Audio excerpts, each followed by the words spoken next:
Eta faktorian gaur gonbidatu Mertxe Aizpurua EH Bilduren bozeramalea Espainiako diputatuen kongresuan. Aizpuru Andrea, egunon, ongi etorri.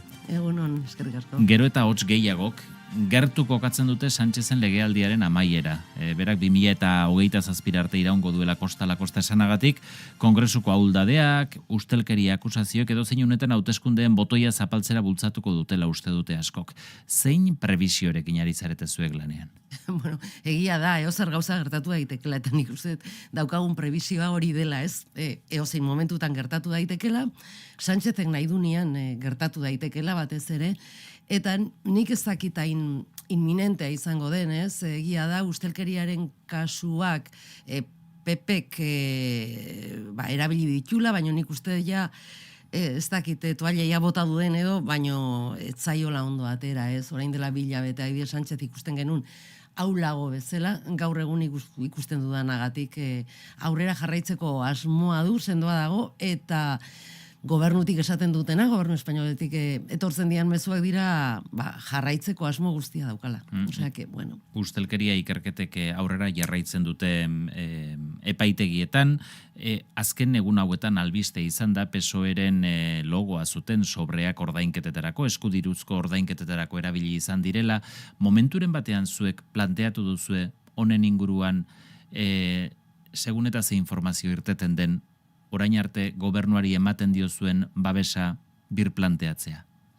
Bueno, segun eta ze informazio ateratzen diren, edo segun da, claro, informazio asko atera dira. Hoietatik zein diran egiak eta zein dian gezur interesatuak, horre nahiko lan jakiteko ere zenbait momentutan, ez? Baina guk beti esan dugu, ustelkeriaren kontra gaudela, guk ustelkeria zero onartzen dugula, eta hortan bai zehatzak eta exigenteak izango garela. Gaur egun ez da puntu horretara iritsi, eta gaur egun atera danagatik, desde luego ez dago babesa kentzerik, edo babesa puntuala ematen dugun babes puntual hori kentzerik. Ze puntutaraino izango da erabakigarria legealdiaren bilakaeran Juntsek erabakiko duena? Astelenean zuzendaritza elkartuko du, eta PSOE-eriko harremana etetea maigainean izango du, gainera gero barne konsulta bat egingo omen du hori berresteko. Ze puntutaraino izango da erabakigarria Juntsek hartzen duen jokabidea edo jokabidea aldatzea? Bueno, legegintzaldi honetan eragile guztiek edo alderdi guztiek egiten duten mugimendua erabakigarria da. Ze behar duena da gobernu honek, behintzat investidura saioan babesa izan zuten alderdi guzti horiengatik babesa mantentzea behar du aurrera jarraitu ahal izateko, ez? Mugimendu horrelako zentsura mozioa egiten balin badu, erabakia horra izan daiteke, noski baietz, baina galdetzen badiazu ze gertatuko den, eta ez jakintasun permanente horretatik abiatzen balin bagera, nik uste dut gauzak ez direla azken momentura arte iritsiko, beste saio batzuk ere antzekoak izan dira, nik uste dut ein handi batean estrategia badela, negoziak eta estrategia bat, eta orain arte horrela funtzionatu du Juntsek, ez? Nik bere hortan utziko nuke. Sánchez Puigdemont argazkia lasterrik ikusiko dugu? Seguru baietz, atzo bertan esan zuen Bruselatik berak, ez, eta lehen ere esana dauka, bai, nik uste argazki hori laister izango dala. Hauteskundeak egingo balira, zenbaterainoko aukera ikusten duzu ziklo aldaketarako? Inkestek eskuin baturarekin gehiengo oso zabala irudikatzen dute. Bueno, orain arte horrela zen, baina badirudi hor aldaketa bat badagoela ere, ez, eta orain dela hilabete batzuk egindako konsultak, inkestak ez dutela emaitza berdina ematen orain, eta PSOE ere errekuperatzen ari dela, ez? Bueno, ikusiko dugu, gu lasai gaude, eozein momentutan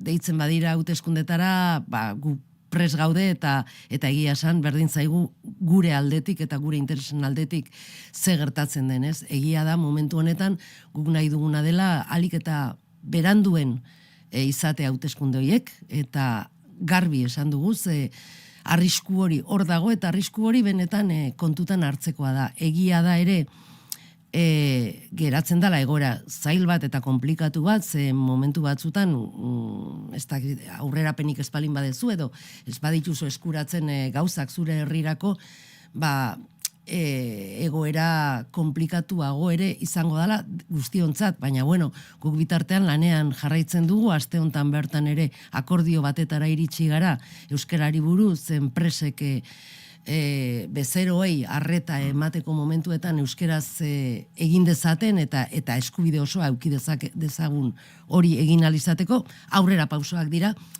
gu behintzat saiatuko gara bitarte hauetan, hauteskundea konbokatu arte horrelako emaitzak ere eskuratzen. Oraintxe galdatuko dizut aste hortako akordio horren inguruan, baina diozu hauteskundea deituko balira gu prest gaude.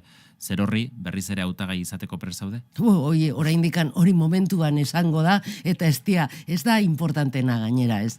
Nik uste preste gaudela esaten dugunean beste gauzetaz ari naiz da, sendo gaudela gauzak oso garbi ditugula eta koesio handia dagoela gure mugimenduan Euskal Herria Bildun pres gaudelako. Eta personak azkenian jun eta etorri egiten dira, hemen inporta duena da nola dagoen trinkotua alderdia edo koalizioa.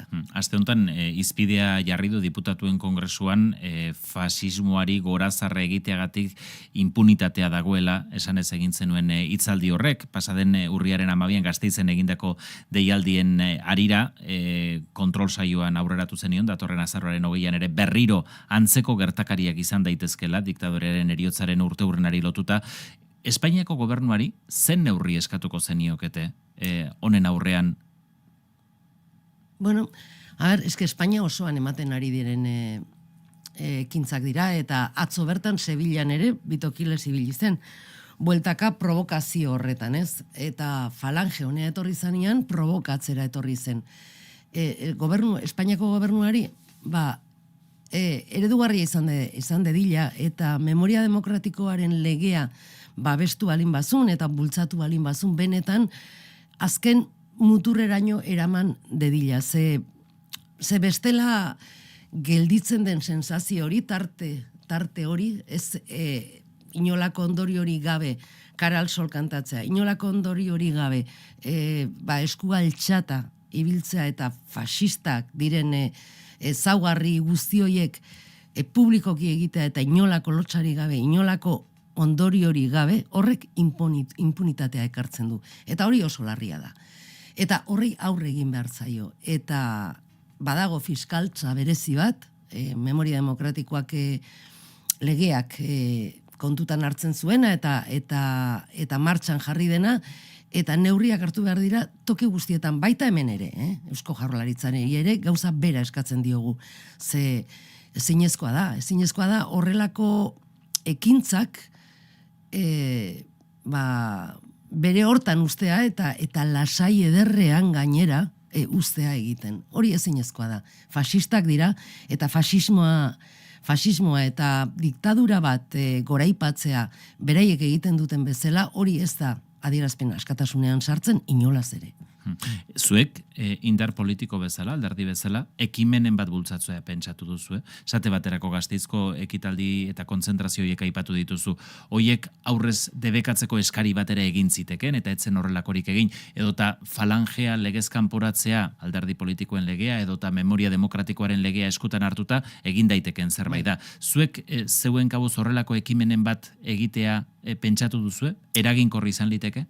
Bueno, eske hemen ez da lehenengo aldia hemen manifestazioak, ekintzak, horrelako ekintzak debekatzen direla. Egin izan du da, 80 dela urte batzuk ere egin zen, gauza bera falangek antolatutako ekintza bat, eta beste kasu batzutan, agian ez dia debekatu, baina bai beste toki batzutara eraman dira, hemen Gasteizko kasuen ez da horrelakorik ezertxo ere egin, eta nik uste dut hori zinezkoa dela, eta hori salagarria dela.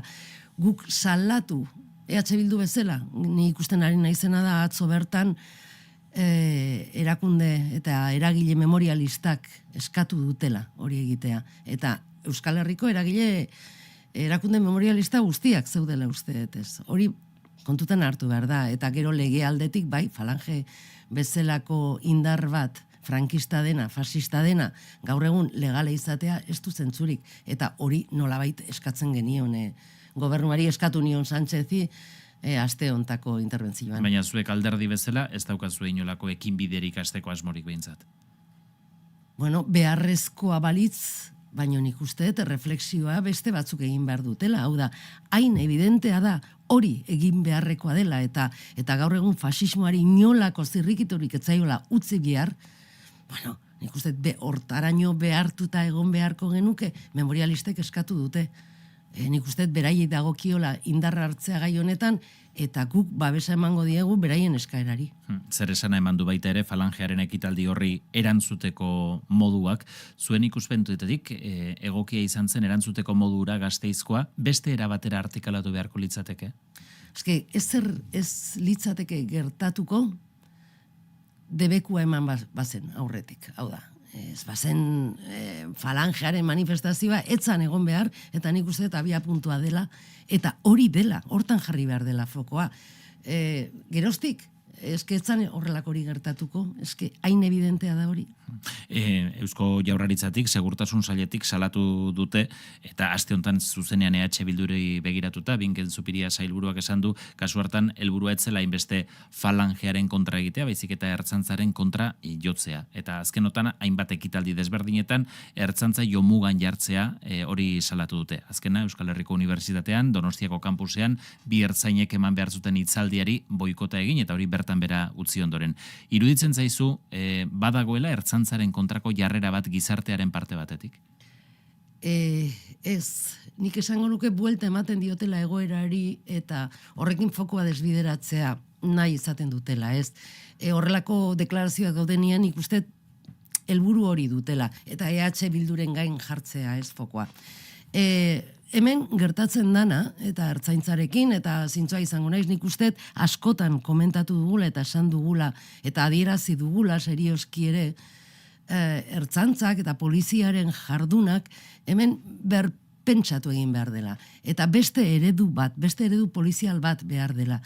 Eta hori egiten ez den bitartean, pertzepzioak, herriarengan dagoen pertzepzioa zein izango da. Ikusten balin badezu fasistak etortzen direla eta haiek babestu egiten dutela, ertzainak babestu egiten dutela fasistek eta haien kontra daudena jipoitzen dutela. Pertzepzioak gero hortik datoz eta gizartearen pertzepzioa hortik dator, ez? Orduan, horrelako ekintzak egiten badira, ez dizut esango normala dela, baino logika bat baduela, jende guztiak ikusten du. Orduan, ertzainaren pertzepzioa aldatu beharra dagoela, bai, nola aldatzen da pertzepzio sozial hori, eta ez da EH Bilduk jardun handia horik daukalako gai honetan, baizik eta jendeak ikusten duelako zer gertatzen den, eta behin ikusten dezunean, pertzepzio baduzu horren inguruan, ez.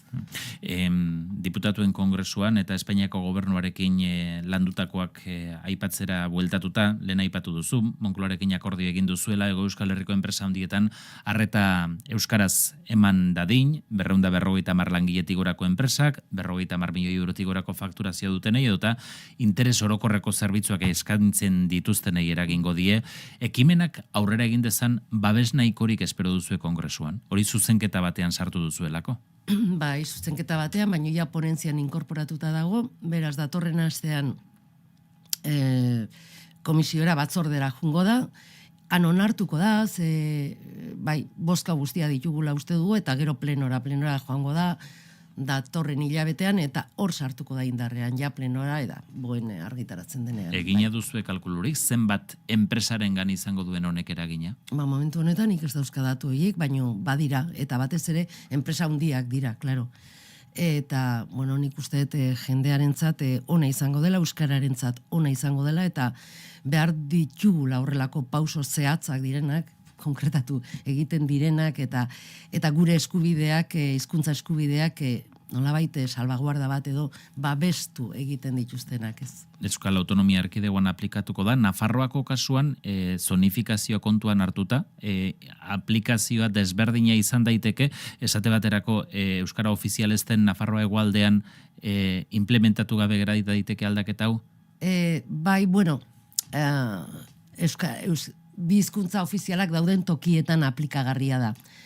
hori nola interpretatzen da, Nafarroan bada, baina bueno, interpretazio kontu bada. Gutxienez hori bai, seguru, koofiziala den tokietan, ofiziala den tokietan euskera bai mantenduko da, eta bestetan ikusi behar ze interpretazioa egiten duen epaile bakoitzak. Aurre ikusten da, neurri hau betetzen ez badute nolabaiteko zigorren bat enpresa hauentzat, egon daitekelako enpresa handi hauetako batzuren partetik behintzat erresistentzia, era honetako neurriak indarrean jartzekoa, eta horrelako neurriak implementatu baino sarri nahiago izaten dutelako, edo iruditzen zaielako errentagarriago irteten zaiela, errentagarriago kako txartean diot, isun bat ordaintzea. Baina ez dut uste, egon da, CEO-en aldetik egon dira horrelako kritika batzuk, ez gai honen inguruan, baina Euskal Herrian bizi gara, hemen euskara da, hizkuntza ofiziala, eta gauza horiek ere uste aldatu egin behar direla, eta kontziente izan behar direla, hemen herri honetan bi hizkuntza daudela, eta biak errespetatu behar direla, eta biak errespetatzea da logika guztiak esaten duen bezala, jende aukitzea prestatuta euskeraz egin ahal izateko, eta euskeraz erantzun ahal izateko. Ez da besterik eskatzen dena. Baina egiten espaldin badute, izango dute zigorren bat? Bueno, bai zigorrak legea betetzen espaldin badezu, legeak daude. Momentu honetan ez dakitzen legea arau dagoen santzionatzailea, baina bai, legea bete behar dezu, eta gero badago, epaileen arabera, eta badakigu gai honetan, euskeraren gaian, eta, bueno, hau gauza txiki bat izan daitekela pentsa genezake, baina ez da txikia, nik uste eredugarria dela, eta gauza txikitan ere aurrera pausak eman behar ditugula, nolabait frenoa jartzeko ere, orokorrean, tribunaletatik datozen erasoak geldiarazteko ze.